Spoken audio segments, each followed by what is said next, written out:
Queridos irmãos e irmãs, nós estamos iniciando este tempo comum, não comum que se repete, mas reconhecer a Deus nas coisas simples, no comum da nossa história, no dia a dia da nossa história.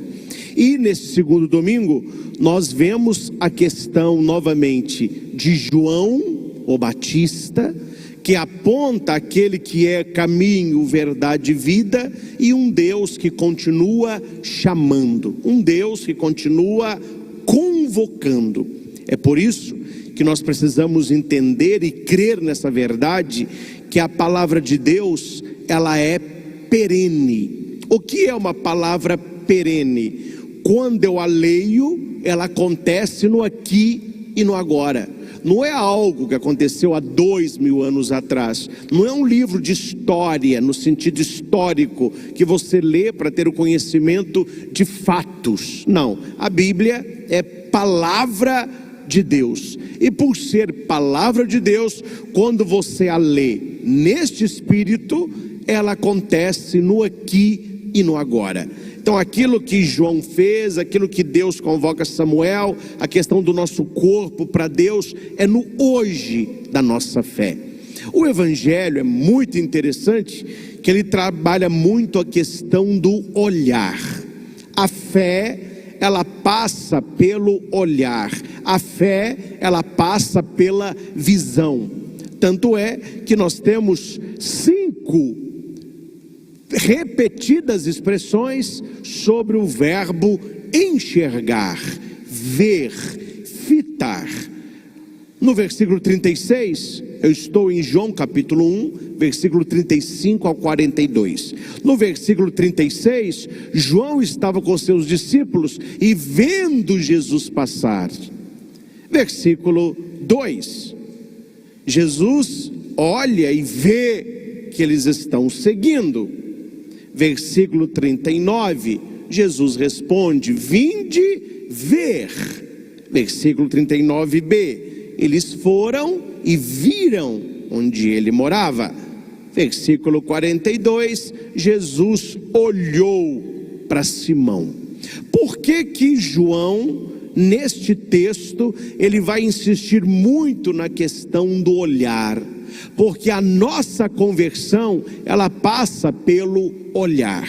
E aqui nós vamos para um olhar teológico, que é a contemplação.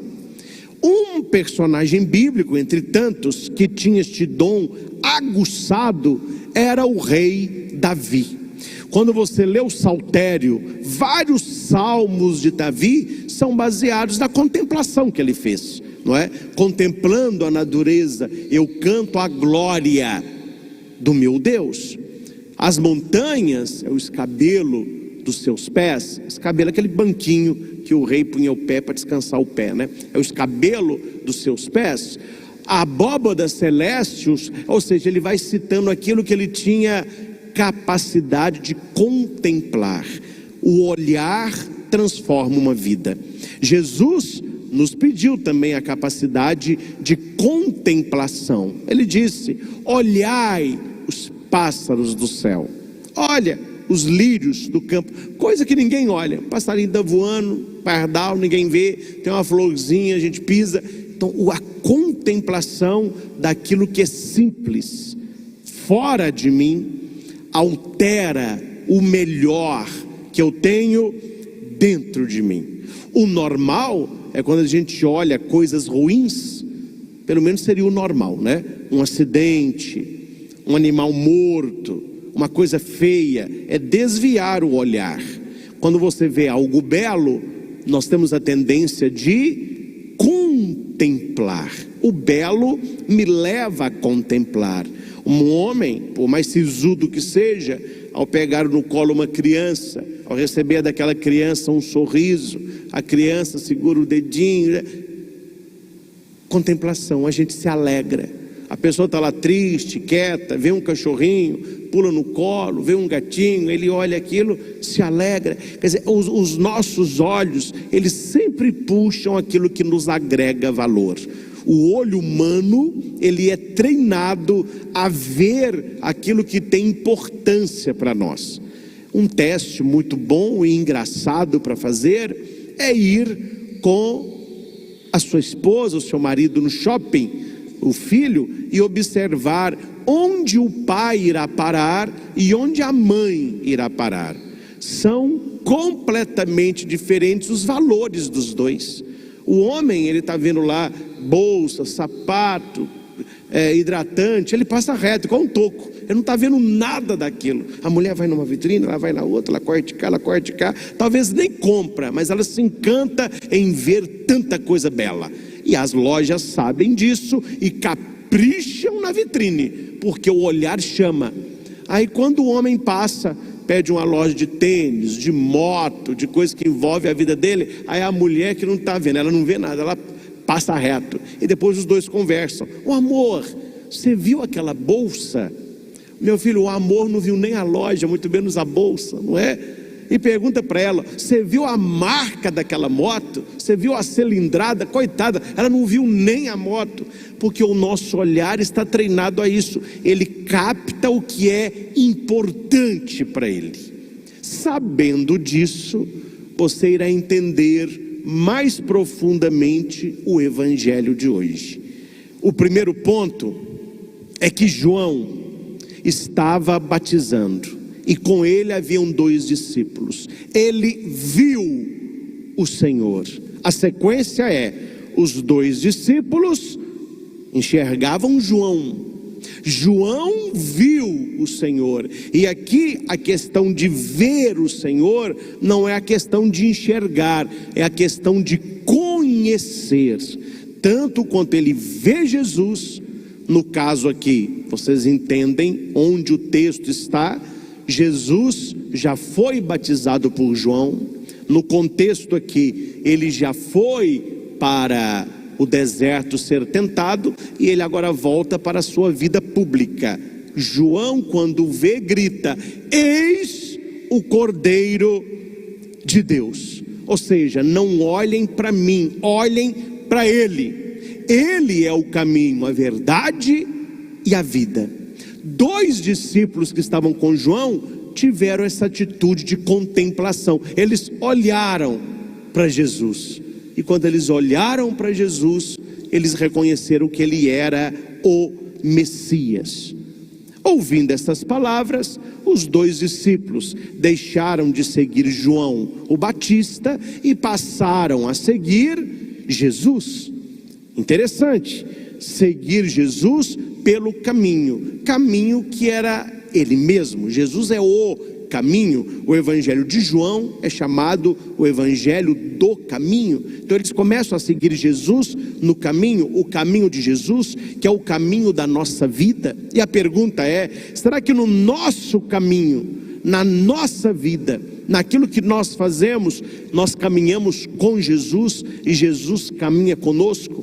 A nossa vida agrada a Deus? Os nossos valores são valiosos para Deus? Atenção à pergunta: aquilo que chama a atenção ao seu olhar é o que chama a atenção do olhar de Deus? Aquilo que é caro aos seus olhos é aquilo que é caro aos olhos de Deus? A Bíblia vai dizer que Jesus olha para trás, e Jesus vê os 2 discípulos de João agora seguindo a ele. Então Jesus também tem essa característica de ver. Se você lê o evangelho olhando isso, você ficará encantado. Você verá que o olho converte. O olho converte. Quando você lê a Bíblia toda, sempre Jesus viu o leproso, Jesus olhou para Simão, Jesus viu Zaqueu, Jesus olhou para a samaritana, Jesus olhou para André e diz: Jesus está o tempo todo contemplando a obra do Pai. Nós somos obras de Deus. E aqui eu faço um link com a segunda leitura, falando que quando nós olhamos para alguém, nós não vemos sentimento, nós não vemos valores, nós não vemos a história. O que nós vemos? O corpo. Quando eu olho para alguém, o que eu vejo é um corpo. E aquele corpo que eu vejo me passa uma mensagem. E esta mensagem precisa lembrar o Criador. Será que todo corpo que nós contemplamos, que toda pessoa que nós olhamos, ali passa uma mensagem do Criador? A segunda leitura, e eu volto para o Evangelho, vai dizer que o corpo não é para a imoralidade, é para o Senhor. Há duas frases que parecem iguais, mas são totalmente diferentes. Para o mundão se diz assim: o que é bonito é para se mostrar. E como eles gostam de mostrar, principalmente no domingo à tarde, mostram tudo. Mas para Deus a frase parece essa, mas não é essa. Para o mundão, o que é bonito é para se mostrar. Para Deus, o que é bonito é para se consagrar. Você, aos olhos de Deus, você é belo, você é bela, porque Deus não nos compara. Para Deus nós somos peças únicas. Eu não sou uma moeda. Lembra, é digno, é lícito pagar ou não o imposto a César? O que Jesus pergunta? Pega uma moeda aí. Quem está na moeda? É César. Qualquer moeda que pegasse, quem estaria na moeda? César. Por que Jesus pede a moeda? A moeda simboliza a repetição, simboliza aquilo que é tudo igual. Se tem alguma coisa diferente, opa, está errado, porque a moeda deve ser igual para ter o mesmo valor. O que Jesus diz? Dê o que é igual para César, dê o que é de material para César, e dê a Deus o que é de Deus. E o que é de Deus? A nossa vida, o nosso corpo. Aí nós escutamos certas frases estranhas ao cristianismo: meu corpo, minhas regras. Primeiro que o corpo não é seu. E a leitura vai dizer que nós fomos comprados por um preço caro. Está aqui no versículo 20. Fostes comprados e por um preço muito alto. Nós gostamos do sangue de Cristo, então glorificai a Deus com o vosso corpo. Aqui eu não quero apenas estar na imoralidade, mas eu quero ver o corpo como uma bênção de Deus. Corpo não é pecado. O pecado é o que alguns andam fazendo com o corpo, mas o nosso corpo é sagrado, o nosso corpo é belo. O ser humano é lindo aos olhos de Deus. Tanto é que antes do pecado, Adão e Eva conviviam nus e não havia imoralidade ali. Tranquilamente, os dois, o dia todo, sem roupa nenhuma, você não vê nenhuma insinuação de pecado. Quando entra o pecado, olha que interessante, quando entra o pecado, aonde que vai a vergonha do homem e da mulher? Para o genital. A primeira coisa que eles fazem é tampar. O homem vai tampar o pênis, o bumbum, a mulher os seios, a área íntima, porque ali já não é mais belo, já ficou pecaminoso, já ficou imoral, então não pode ver, eu tenho que esconder. Tanto é que quando Deus vai passear no paraíso, Adão e Eva estão escondidos, e Deus pergunta: mas por que vocês estão escondidos aí? Porque nós estamos nus. Não, mas nus você sempre teve. Que frescura que é essa? Você sempre esteve nu. Aí Deus matou a charada. Entendi. Entrou o pecado, né? Entrou o pecado. Olha como hoje é muito difícil você falar de um amor, e um amor que passa pelo sexo, um amor sexual, um amor carnal, um amor erótico entre o marido e a mulher, porque na nossa cabeça o amor erótico sumiu. O amor que passa pelo genital masculino e feminino como obra de Deus desapareceu. Se você analisa anatomicamente o corpo do homem e da mulher, há livros assim que cortou o ser humano assim, tanto o homem como a mulher, e coloca os dois se completam perfeitamente. No momento da relação sexual, os dois se completam perfeitamente. Ali acontece um pouco daquilo que é a teologia matrimonial. Na hora do sexo, os dois não são dois, os dois são um só. Tanto que o homem está dentro da mulher e aquele prazer da relação é obra de Deus, é criação de Deus. E depois acontece o mistério da Trindade no casamento, que os dois vão ter um neném. Aí acontece o mistério da Trindade, que o menino é o papai e a mamãe. Olha como que Deus já fez tudo perfeito. O que o diabo vem? Ele vai atacar qual área principal? A sexualidade. Piadas com o genital feminino, o genital masculino. Aí você já vê tudo como pecado. Já não é mais o amor erótico, é o amor pornótico. Tudo virou pornografia. Aí o genital é algo feio, é imoral, eu tenho que esconder. Ou seja, como que o diabo ele atrapalhou aquilo que de mais sagrado Deus fez? A sexualidade humana. E segundo as aparições de Nossa Senhora de Fátima, é justamente o pecado carnal que mais leva a gente para o inferno. É o pecado da imoralidade que mais roubam as almas de Deus. Numa das aparições de Nossa Senhora de Fátima, Nossa Senhora de Medjugorje, Nossa Senhora da Rainha da Paz, todas, né, falou a mesma coisa: vigiai o vosso corpo, fugir da imoralidade.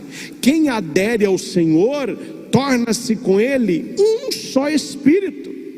Todo pecado é feito fora do homem, mas o fornicador, ele peca contra o seu próprio corpo, e o seu próprio corpo é santuário do Espírito. Aí a Bíblia vai questionar: ou você ignora que vós não pertenceis a vós mesmos? Porque hoje tem isso aí. Eu faço da minha vida o que eu quero, eu faço do meu corpo o que eu quero. Nós cristãos sabemos que nós pertencemos ao Senhor, porque nós somos comprados pelo sangue de Cristo. Então o nosso corpo não é para a imoralidade, é para o Senhor. A nossa oração passa também pelo nosso corpo. E outra coisa, gente, se corpo fosse ruim, se carne fosse ruim, se ser homem e mulher fosse pecado, Jesus não tinha se feito corpo, porque ele era espírito. Ele se torna corpo na encarnação em Maria Santíssima, e o verbo de Deus se fez carne. Então Jesus se faz carne. O corpo é tão sagrado que na mesa nós recebemos o corpo dele, o corpo de Cristo. Amém. Corpo, sangue, sagrado. Mas onde entra ali o mal, tudo vira pornografia, erotismo, apenas contato de pele e não de coração. E aqui, voltando ao Evangelho, Jesus, ele olha para trás e ele vê aqueles dois o seguindo. Bonitinho isso. Jesus com carinho olha, ele pergunta assim: o que estais procurando? E eles vão responder: Rabi, onde moras? Interessante, né? Eles não perguntam: estamos procurando você, estamos te seguindo porque João nos disse que você é o Cordeiro de Deus, quer dizer, o Messias. Não, eles querem saber aonde Jesus mora. Aqui é uma pergunta retórica, né, gente? Não é assim, não. Eu quero saber onde é a sua casa, vamos lá tomar um café, vamos lá comer um rango. Não é a casa de Cristo. Quando eles perguntam: onde moras? É uma pergunta como se fosse: qual é a tua vida? Quais são os teus valores? Qual é a tua proposta? Jesus não respondeu: eu moro na rua tal, número tal, porque Jesus responde também com retórica: vinde ver. Ou seja, você vai aprender me seguindo, você vai aprender estando comigo. E assim eles o fizeram, e neste dia permaneceram com ele. Meus irmãos, nós temos também um dia em que nós podemos permanecer com o Senhor, é o domingo. A palavra domingo, domenica, dies domini, é dia do Senhor. Então qual é este dia que nós somos chamados a permanecermos com ele? O domingo. dia de missa. E outra coisa, meus irmãos, aqui não, que vocês já acostumaram como que o nosso santuário funciona, mas talvez você que está conosco aí na sua paróquia, aí na sua igreja, uma coisa que não deveria haver nas nossas assembleias litúrgicas, nem no padre e nem nos fiéis, era colocar Deus dentro de um tempo cronológico. Porque há pessoas que são assim, infelizmente, eles não gostam que eu falo, mas eu falo. Onde tem a missa menor, é lá que eu vou. Onde o padre fale pouco, e de preferência, onde o padre não fale, é ali que eu quero. Onde se canta pouco, a menor é que eu estou. Eles não têm essa questão de permanecer com Cristo, eles querem passar por Cristo, é cumprir tabela. Eu fui à missa, então eu cumpri a minha obrigação. Então não é uma presença, me entendam bem, não é uma presença que busca permanência, é uma presença que busca livramento. Não vá dizer que domingo eu não fui, porque eu fui, é só uma justificativa, porque eu não vejo por aí, pelo menos eu não faço isso. Se você faz, respeito, mas não é normal. Eu não vejo por aí amigos, familiares, pessoas que se amam, marcando horário para se encontrar e hora de, olha, eu tenho 15 minutos para você. Nós vamos passear, mas eu tenho 10 minutos para conversar com você. Pelo contrário, quanto mais nós amamos a pessoa, mais nós queremos ficar com ela.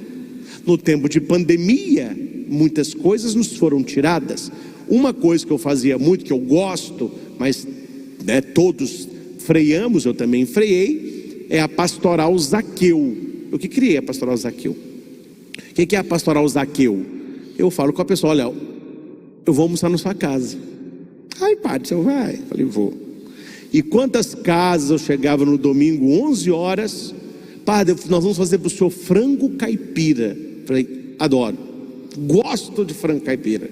Olha lá, é aquele ali que está correndo. É minha filha, o frango está com pena. Eu entendo o que eles poderiam ter matado o frango na sexta, temperado no sábado. Por que o frango está correndo ainda? Porque vai demorar, padre. O que eles estão insinuando? É para o senhor ficar mais com a gente, senão o senhor come e vai embora, não é? Quando nós gostamos de alguém, nós queremos que a pessoa fique conosco. Então eles foram e permaneceram com Jesus. Eles não, nós vamos ficar 10 minutos com o senhor, nós vamos ficar só um pouquinho. Não, eles permaneceram. E foi tão bonito permanecer, que foram chamar outros a permanecerem. Não basta nós celebrarmos, não basta nós entendermos a Bíblia, não basta nós sermos abençoados, nós queremos trazer quem nós amamos. E aqui a Bíblia é muito interessante, vai dizer que André, irmão de Simão, era um dos dois que ouviram as palavras de João. Era um dos dois, então eram dois. Um era André, quem era o outro? Nós somos o outro discípulo, que somos chamados a permanecer com o Senhor. E André, simpaticíssimo, antes de ir até Jesus, ele corre e chama Simão, Pedro, que é irmão dele, não é? Encontramos o Messias. E olha o versículo 42. André conduziu Simão a Jesus. Minha pergunta é, no seu caderninho espiritual, quantas pessoas você já conduziu a Jesus? André conduziu Simão a Jesus. Você já conduziu quem a Jesus? E hoje é motivo de você agradecer, encher o seu coração de gratidão por alguém que já te conduziu a Jesus. Qual foi na sua vida esse André? Quem que fez esse papel de André na sua vida? Levando você para a igreja, levando você para a missa, chamando você à oração. Com certeza uma namorada, um namorado mais praticante, sua mãe, seu pai, um pregador, um padre, não sei. Alguém falou de Jesus e alguém te atraiu a ele. Nós devemos fazer isso, ser aquilo que André foi. Jesus olha para Simão e vai dizer assim: tu és Simão, filho de João. Olha que bonito. Foi a primeira vez que Pedro foi até Jesus. Pedro vai até Jesus para conhecê-lo. Quando Pedro chega, o que ele fica sabendo? Que Jesus já o conhecia. Então, meu irmão, não tenha vergonha de rezar, não tenha vergonha de ser de Deus, não tenha vergonha de dizer sim, porque não é você que está procurando conhecê-lo, é Ele que já te conhece. E quando Deus nos chama, Ele não nos chama por aquilo que somos, Ele nos chama por aquilo que podemos ser. Ele não nos chama por aquilo que já fizemos, mas por aquilo que podemos fazer com Ele. Você já viu que existem aqueles olheiros de futebol? O que é isso? São cartolas que viajam, esses times de várzea mais pobres, e eles ficam só vendo a molecada, ó. De vez em quando eles falam assim: aquele ali, ó, aquele ali, ó, vamos pegar aquele ali. Ele já viu um potencial no menino. Aí se você chama o menino: quantos anos você tem, moleque? 11 anos. Você estuda? Aí não, tô bem bom. Você mora onde? Ali. Coitadinho, geralmente pobre, não estuda direito, não tem comida. Então ele não tem nada que aquele homem possa querer naquele momento. Mas quem entende, já viu o gingado do menino, já viu o passe de bola, já viu o jeito, falou: olha, se você treinar, se você for para a nossa escola, daqui a poucos anos você poderá estar num time profissional ajudando a sua família. A família toda fica feliz, aí o menino vai. Passa pouco tempo, se está tudo certo, o menino está encaminhado na vida. Mas precisou lá atrás alguém que acreditasse em alguém que ninguém dava nada. Que a maioria fala: isso aí não vai dar em nada. Aí eu finalizo com a primeira leitura. Deus, Ele tem um olhar muito apurado para aqueles que Ele chama, mesmo que nós, olhando, não damos muito por isso. Na primeira leitura, nós temos a figura de Samuel. Samuel é pequeno, é fraco, inadequado para a missão. Não sei se você conhece a história de Samuel, não tem como eu contá-la toda, mas Samuel é um milagre da oração de sua mãe, Ana, que era esposa de Eucana, que ela não podia ter filho. Então Eucana teve filho com Fenena, uma mulher terrível, e que vai apurrinhando Ana, no que ela pode, ela apurrinha. Um dia, a Ana ficava triste, não comia, não dormia. Eucana falando para ela: por que você está triste assim? Eu para você sou melhor do que 10 meninos. Ela falava: não, mas eu quero um neném, eu quero um neném. E era uma pessoa triste, deprimida, né? Um dia ela acorda diferente, lava o cabelo, troca de roupa, e ela vai para o templo cedo. Foi o dia da decisão de Ana. Ela chora e faz uma prece como ela nunca tinha feito. O dia que você rezar como nunca você rezou, você vai receber o que você nunca recebeu. Tem dia que você tem que rezar, é no poder mesmo, você não resolver nada. E ela se despejou. Tanto é que o sacerdote Eli, ao cara aí, da primeira leitura de hoje, chega perto dela e diz assim: filha, cutucou no ombro dela. Ela: pois não, vai para casa curar a tua ressaca, depois você volta e reza. Tadinho, a mulher estava tão desesperada que o cara achou que ela estava no grosop. Aí ela falou assim: meu senhor, são ainda 9 horas da manhã. Quer dizer, o judeu não toma vinho de manhã, né? São ainda 9 horas da manhã. Eu não estou embriagada, eu estou derramando a minha amargura no coração do Senhor. E qual foi a oração de Ana? Resumindo: me dê que eu te dou. Simples assim. Me dê que eu te dou. Me dê o menino, que eu vou consagrar este menino para te servir. Ele vai te servir dia e noite. A hora que o sacerdote ouve o que Ana disse, o discurso dele muda. Vai em paz e que Deus te dê o que anseia o teu coração. 1 ano depois, ela volta com o neném no braço. Quem era o neném? Samuel. Aí o sacerdote vai dizer: leve o menino até que ele tenha idade para morar no templo. Aí Ana vai cuidando do menino. Quando o menininho ficou maior, ela dá a mãozinha nele, põe uma túnica, que é essa roupa branca aqui, leva uma outra num saquinho, entrega o menino para Eli e fala: Deus me deu, ele vai servir a Deus. E Samuel passa a morar no templo.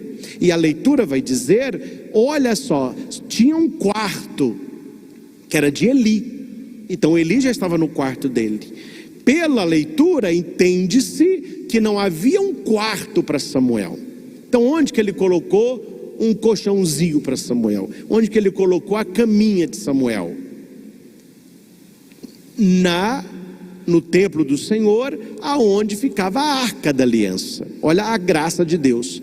Até eu não queria um quarto, né? A dormir junto à arca da aliança. E ele dormia ali. E numa dessas noites, aí começa a leitura da missa de hoje. Ele escutou: Samuel. Bonita a leitura, né? Samuel. Tadinho de Samuel. Samuel levanta o menininho, né? Vai lá, cutuca nele. Pois não, o senhor me chamou? Não te chamei, meu filho. Vai dormir. Está sonhando, o senhor está ouvindo vozes. Ah, tá bom, boa noite. Boa noite, vamos com Deus. Samuel deita. Samuel. Lá vai Samuel de novo. Sim, Eli, agora eu ouvi, claro. O senhor me chamou. Não te chamei. Volte a dormir. Eli entendeu que Deus estava chamando Samuel.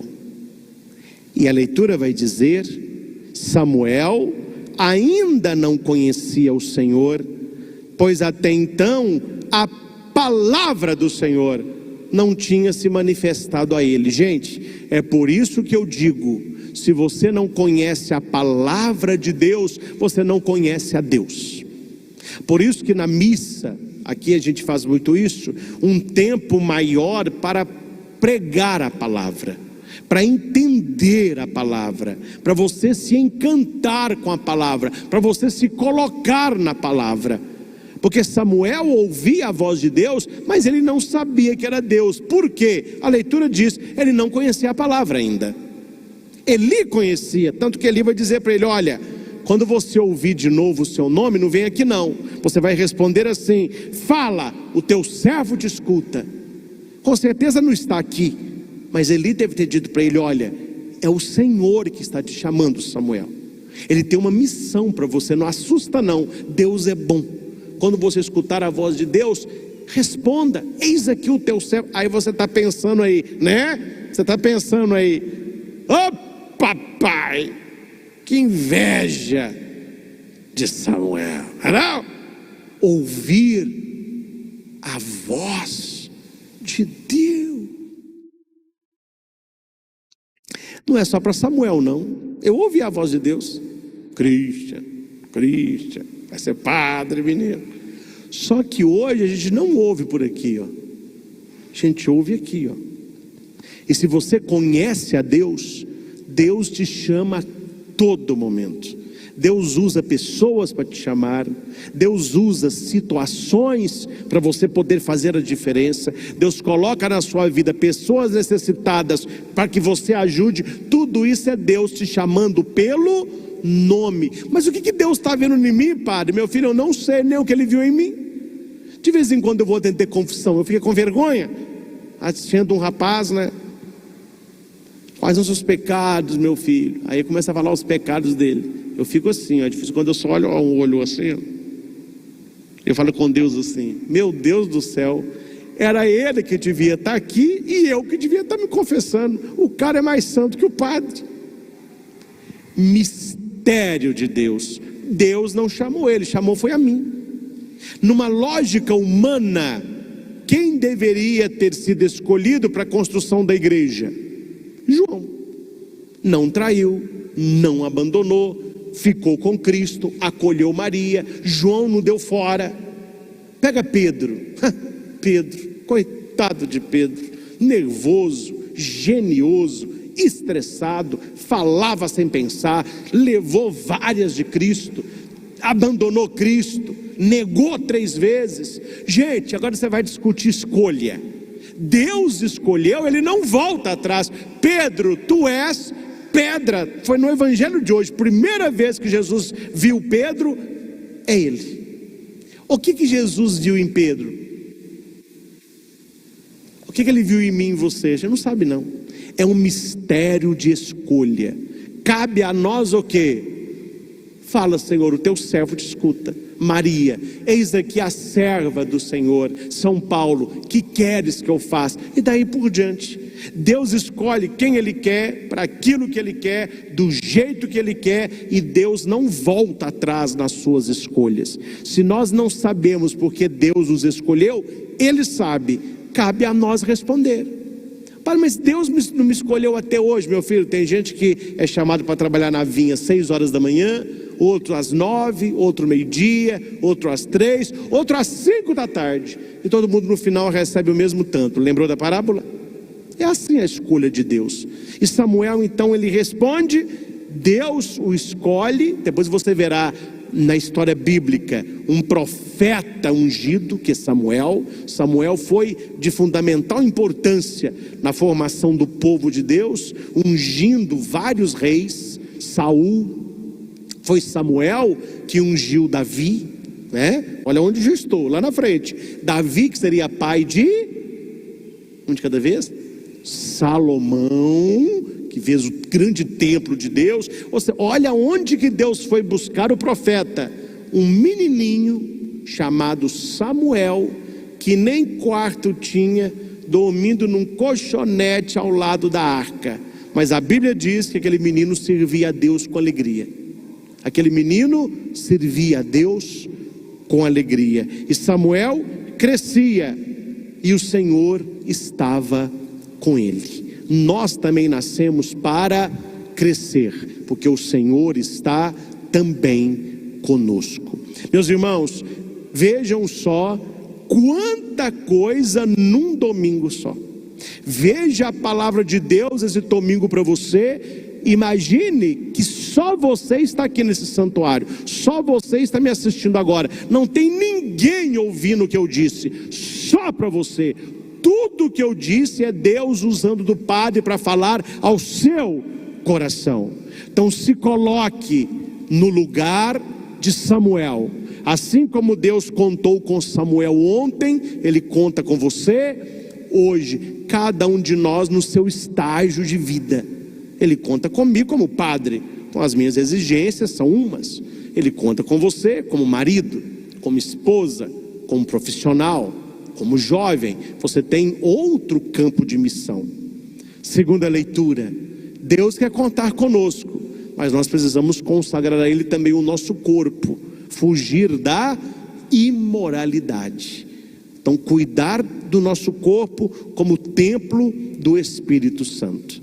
E o Evangelho, seguir o Senhor como os discípulos de João seguiram, mas não segui-lo sozinho.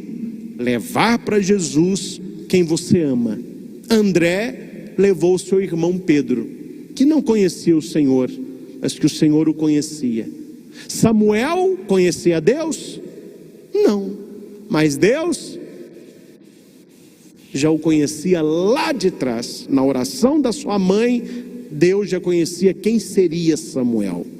Que tudo isso nos ajude a viver uma espiritualidade mais centrada, que possamos criar raízes em Deus e responder todos os dias a Ele. Senhor, eis aqui o teu servo. Fala, Senhor, o teu servo te escuta. E finalizo com uma oração breve, que nem é uma oração, é uma frase, que eu repito toda manhã. Não é oração de padre não, todos podem rezar. A oração é essa: Senhor, dai-me ouvido de discípulo e coração de profeta. Toda manhã diga isso para você. Meu Deus, me dê um ouvido de discípulo e um coração de profeta. O resto vem, aí tem boca, mas esses dois estão maravilhosos. O que é um ouvido de discípulo? Você vai escutar o que muita gente não ouve, a voz do Senhor. E por que um coração de profeta? Para que você tenha coragem, porque Deus não lida com gente medrosa. Se você tem medo, Deus não tem como usar você. Se você tem receio, Deus não tem como usar você. Se você tem vergonha, não tem como Deus. Você tem que ser ousado. Os ousados serão usados. Padre, mas eu ainda não fui usado. Então começa a pedir: dai-me ouvido de discípulo e coração de profeta, porque nós somos filhos de santos e parentes de heróis. Louvado seja nosso Senhor Jesus Cristo, para sempre seja louvado. Estar em tua presença é o que mais busco e desejo, Senhor. Derramar minha vida, seja no pranto, na prece ou louvor, restaurar minhas forças, vencer os meus medos, fortalecer minha fé, pra longa jornada, em Deus espero um milagre, me aproprio da graça, Senhor, tomo posse da cura, não vou desistir, com fé vou esperar, em Deus espero um milagre, me aproprio da graça, Senhor, tomo posse da cura. Eu sei que em Deus a minha hora vai chegar.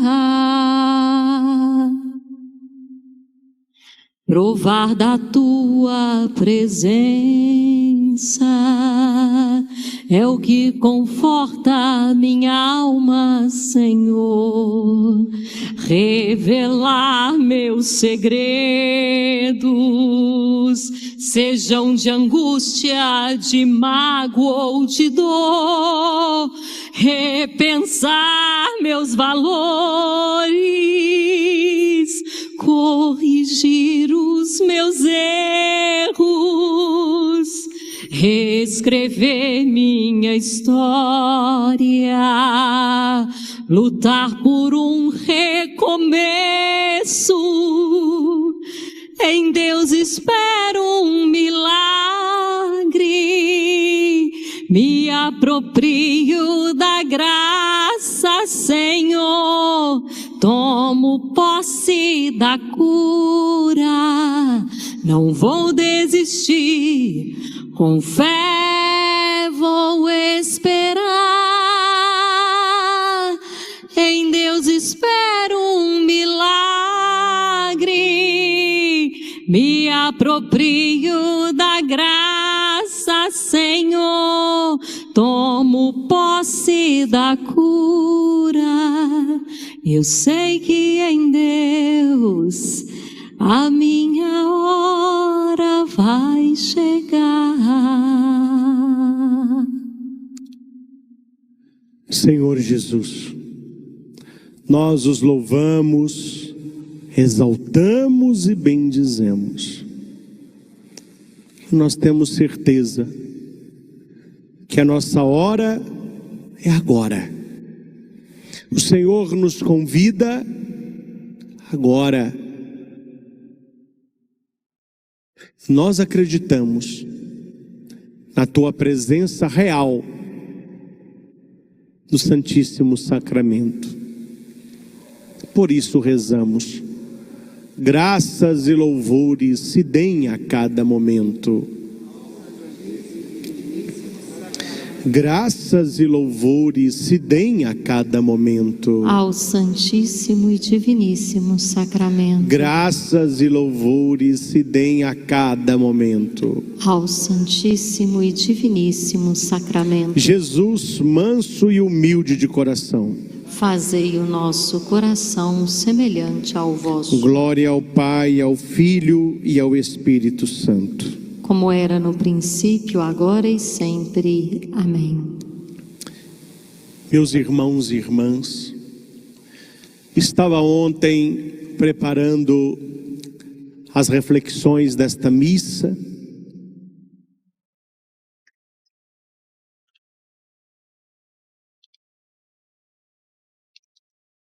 Conversava à tarde com minha mãe sobre esse chamado de Samuel. E nas conversas ali surgiu uma questão. A humanidade ensurdeceu à voz de Deus. Quantas e quantas pessoas colocam a esperança, a própria vida, em lugares, situações e até outras pessoas que só irão piorar a vida. Nós estamos vivendo esta pandemia mundial. Há pouco tempo os números foram caindo, veio a esperança da vacina, as pessoas encheram de alegria. Muitos não esperaram, já voltaram à sua vida normal. Veio a segunda onda, mais agressiva que a primeira. O vírus agora já também mudou, um vírus mutante, também mais transmissível. É claro que Deus não enviou esse vírus, mas nós que temos fé, precisamos entender também a linguagem de Deus nisso que acontece. Nós precisamos entender, meus irmãos, que algo está errado, algo está fora do lugar. A natureza está raivosa.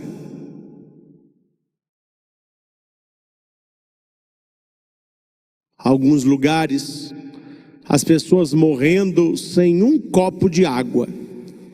Outros, chovendo como nunca antes. Lugares que nunca viram neve, já tiveram nevascas de quase 40 centímetros de altura de gelo.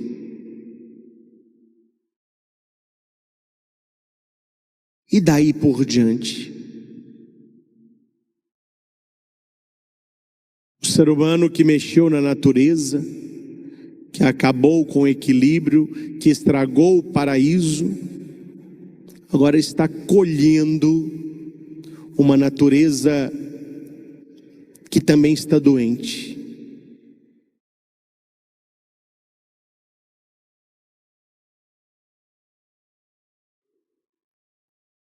Olhando a nossa vida de fé,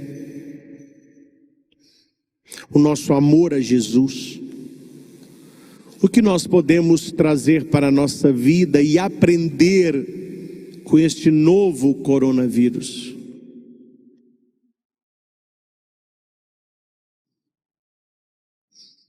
O que este vírus veio ensinar à humanidade?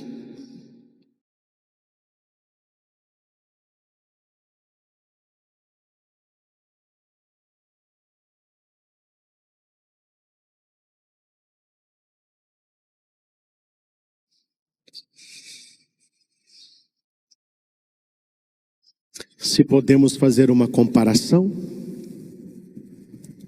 nós acompanhamos, estarrecidos e com o coração doído, a situação de Manaus.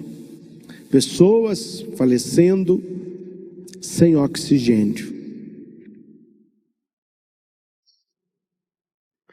Fiz até uma postagem no meu Instagram de um videozinho que eu fui coletando. Pessoas correndo com cilindros nas costas, pessoas no sol, numa fila enorme. Nós precisamos nos colocar ali. E se fosse um parente meu? Se fosse a minha mãe, meu irmão, um amigo, morrendo sem ar, nós estaríamos ali da mesma maneira, carregando o cilindro, tentando comprar um pouquinho de oxigênio. Meus irmãos, agora lá em Manaus, é que nós experimentamos essa morte por falta de oxigênio. Mas há 2000 anos atrás, Paulo nos alertou algo semelhante. Não ignoreis as profecias, não apagueis o Espírito. Quando Deus cria Adão, Ele sopra nas suas narinas. Esse sopro de Deus, este ar, é o Ruá, é o Espírito de Deus. Se é verdade que nossos irmãos em Manaus estão falecendo por falta de oxigênio, é também verdade que há bem tempo a humanidade está morrendo espiritualmente sem o oxigênio de Deus, que é o Espírito Santo. Ah, meus irmãos e irmãs, se nós tivéssemos esta ânsia, este ímpeto, esta atitude de correr atrás da salvação da nossa alma, como nós procuramos salvar vidas, que são também importantes, mas sem esquecer a vida que vai além da morte. Nós somos rápidos,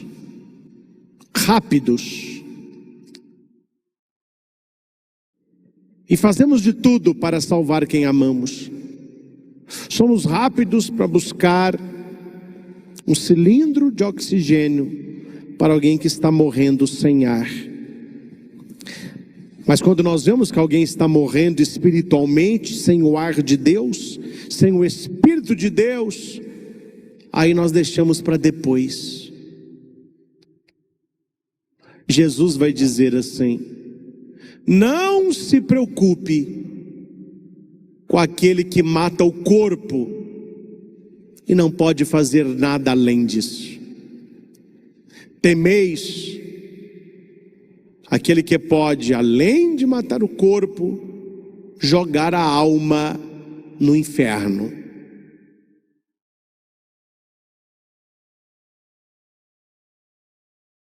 Dai-nos, Senhor, o dom da vigilância. Nós precisamos ouvir tua voz.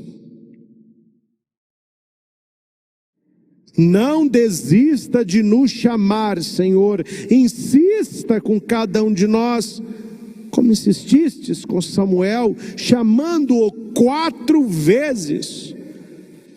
Deus não desistiu de mim. Aceita essa verdade. Deus não desistiu de mim.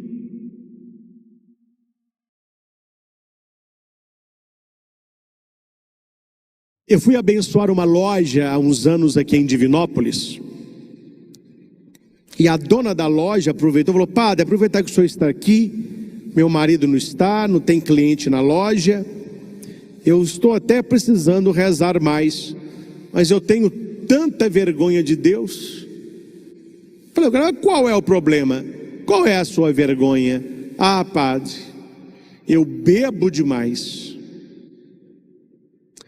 E agora eu estou prestes a trair o meu marido, porque meu coração está batendo por uma pessoa que trabalha aqui comigo. Eu tenho ficado pouco em casa, porque eu não tenho paciência com os meus filhos. Eu entendi o que essa mulher me disse. Ela estava com problemas, com vício, que era o álcool. Ela estava com problemas no casamento, por isso ela procurava uma outra pessoa para saciar a sua carência. Ela estava com problemas na família, problema com os filhos. Então, álcool, adultério, relacionamento com os filhos. E eu disse para ela: Deus não nos chama porque somos bons. Deus nos chama para fazer-nos bons. Olha a diferença. Não é, então você deixa a bebida, larga esse homem, cuida dos seus filhos, depois você vai à igreja. Não. A sequência é: vá do jeito que você está. Porque você indo e celebrando, você terá forças para abandonar a bebida, você terá forças para resistir à tentação e reconstruir o seu casamento, você terá forças para orientar os seus filhos com paciência, com amor.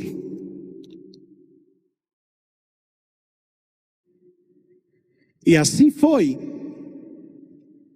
A mesa da família era ainda lá em Nossa Senhora Aparecida, e ela começou a participar, dentro de pouco tempo, era uma nova mulher. Largou a bebida, voltou ao marido, se tornou a mãe carinhosa. Por que isso aconteceu na vida desta mulher? Porque ela decidiu escutar a Deus, assim como Samuel.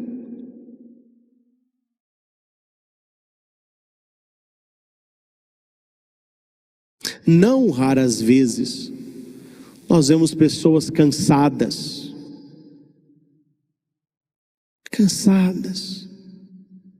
e quase desistindo do sonho, da graça.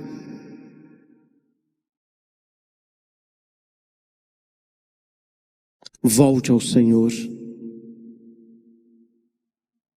escute o Senhor.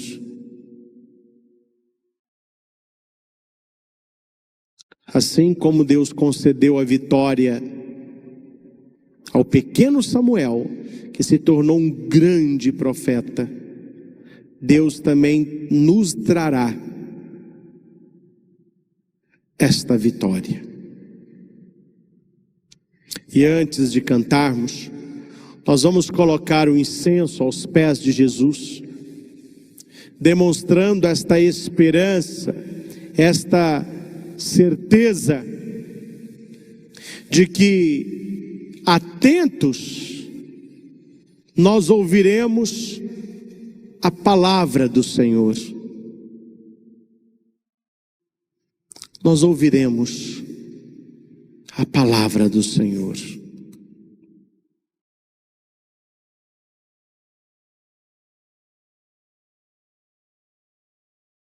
Deus é capaz de transformar sua vida. O impossível Ele fará, porque és precioso aos teus olhos.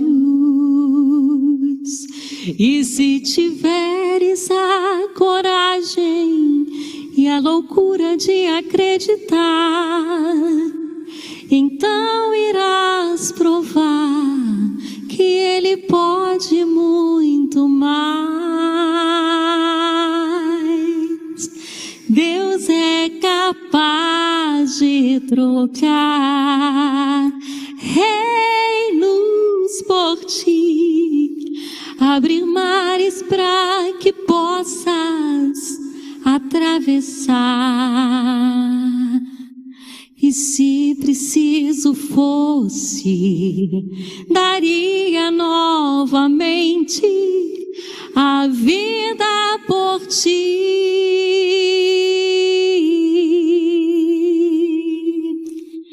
Deus só não é capaz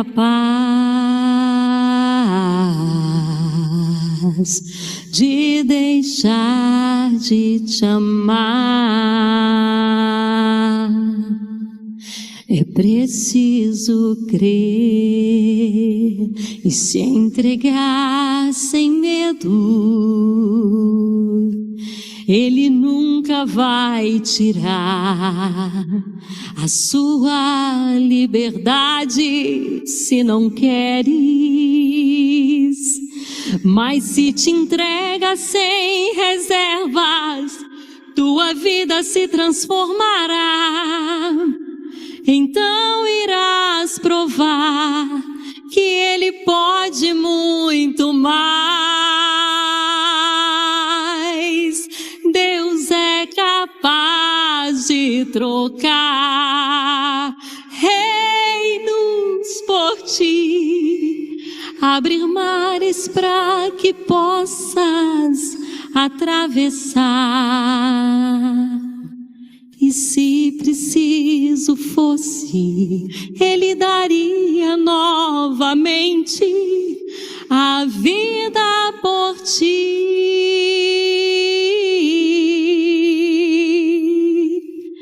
Deus só não é capaz de deixar de te amar. E nós temos neste domingo um salmo que é uma pérola, que é o Salmo 39. Eis que vem o Senhor, com prazer faço a vossa vontade. Não adianta você se dispor a servir a Deus se não é com prazer, se não é com alegria. Servir a Deus deve ser algo prazeroso, algo alegre. Não estou falando que é algo fácil. Não, não é fácil. Mas que enche o nosso coração. Com prazer faço a vossa vontade, Senhor. Talvez na sua família você tenha pessoas que não veem ir à missa como um prazer. A mãe diz assim: ó, amanhã tem missa. Aí você escuta: ixi, o famoso ixi, né? Ixi, tem missa. Com prazer, com prazer. Missa é um encontro de amor. Temos que ter alegria.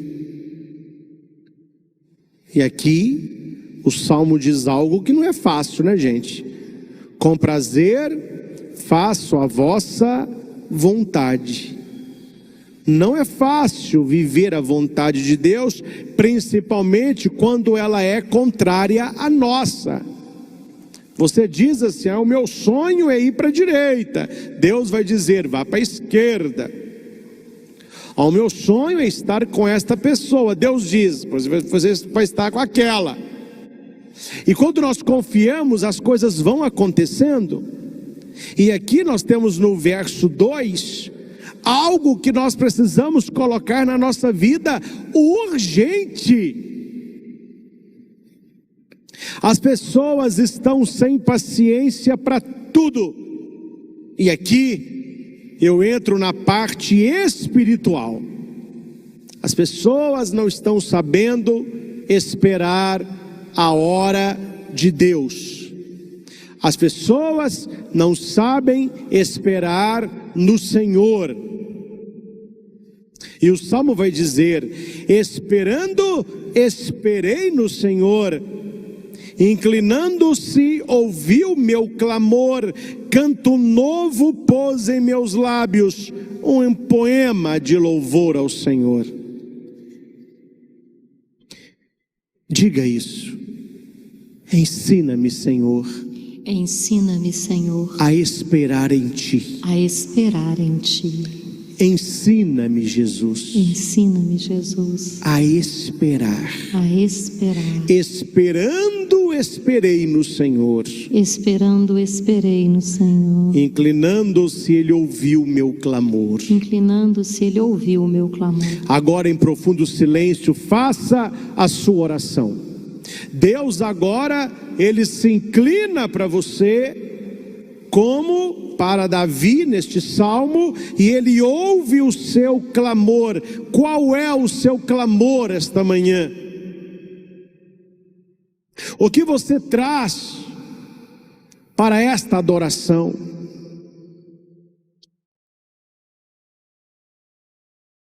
Lembro-me, quando eu era aluno da 5ª série na escola estadual em Itaúna, o diretor era o Dr. Paulo Castanheira, um senhor muito atento, muito amigo.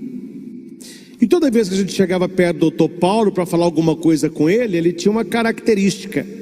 E ele não ficava em pé, não, ele inclinava, ele punha o ouvido na altura da nossa cabeça. Então ele fazia esse gesto de inclinar-se. Toda vez que eu leio que Deus se inclina para nos ouvir, eu lembro dessa cena, aquele homem carinhoso se inclinando para ouvir os alunos. É isso que Deus está realizando agora na sua vida. Deus se inclina sobre você, Ele se inclina sobre a sua família, e Ele ouve o seu clamor. Ele irá colocar canto novo nos seus lábios, um poema de louvor ao Senhor. Sim, Senhor, coloque um canto novo nos meus lábios, que eu possa louvar a Deus por aquilo que sou, por aquilo que faço, por aquilo que tenho, com prazer faço a vossa vontade, guardo em meu coração a vossa lei. Nós precisamos desta experiência, essa experiência com Jesus.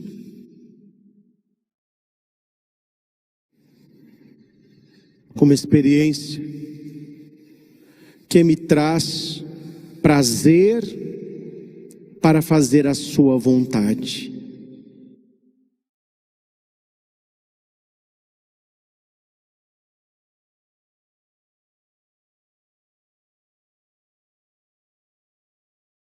Esperando, esperei no Senhor. Que a bênção de hoje nos traga muito da vocação de Samuel. Samuel que foi chamado, Samuel que respondeu sim. Samuel que respondeu sim. André que foi chamado, respondeu sim. Chamou seu irmão Simão, que também respondeu sim.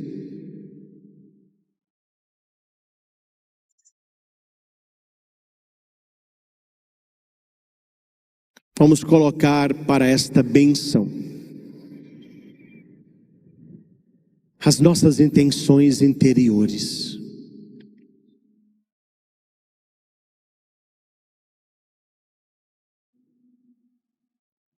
Aquilo que você traz no seu coração.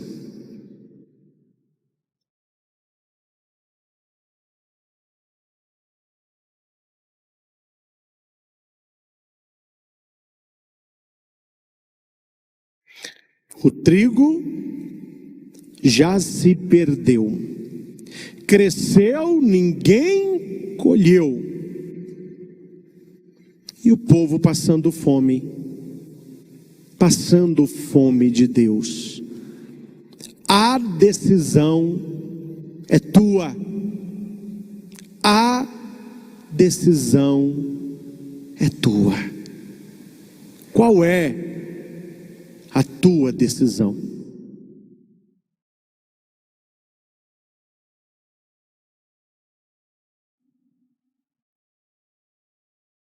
Lembro-me, quando estudávamos no seminário a teologia pastoral, sobre as pessoas, nós temos alguns tipos de pessoas na igreja.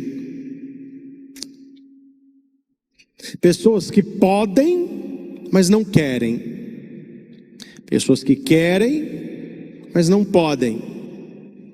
E pessoas que podem e querem. Este terceiro tipo é o que o Senhor conta, porque trabalha na seara.